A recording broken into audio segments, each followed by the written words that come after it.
Hello, hello! Magandang buhay, mga ka-elabs! Welcome po dito sa aking luto serye. Magluluto po pala ako ng sinigang na bangus na may hipon.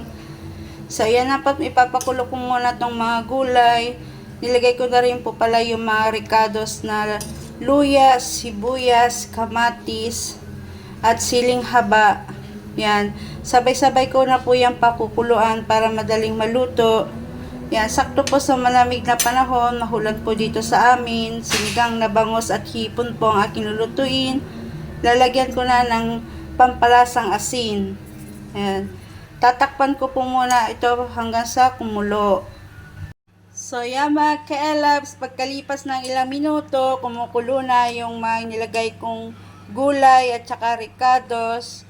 Yan, ilalagay ko na sunod tong mga hiniwa-hiwang bangus. Nilinisan na po yan, tinanggalan na po ng hasang at saka palikpik. Yan, sabay ko na pong ilalagay yung hipon. Ang liit kasi ng lutuan ko mga ka-elabs.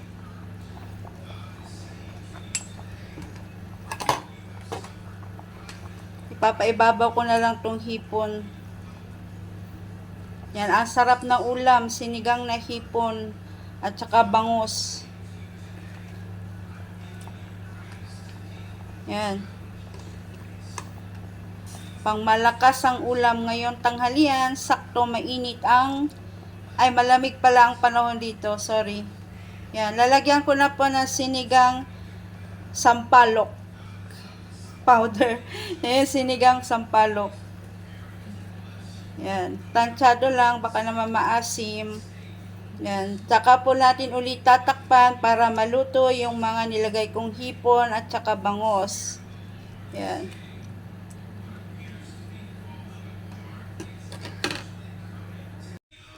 So, yan, luto na ang hipon at saka bangus. Ngayon naman, pinapaibabaw ko na lang tong dahon ng kangkong.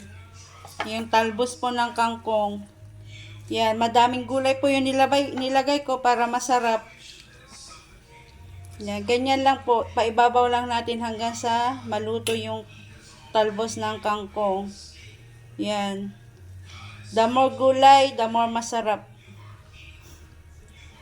Tinikman ko na rin po, katamtaman lang yung lasa. Hindi po siya gaanong maasim kasi ayaw ko naman po yung sinigang na maasim na maasim. Yan. Ready to lunch na po, mga ka-elabs.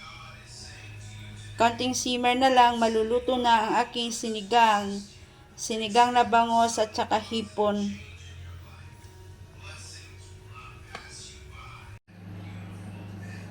So, ayan mga ka-elabs, luto na ang aking simpleng ulam ngayong tanghalian.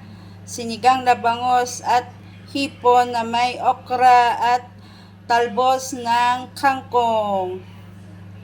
Yan, saktong-sakto po to sa ulan na panahon.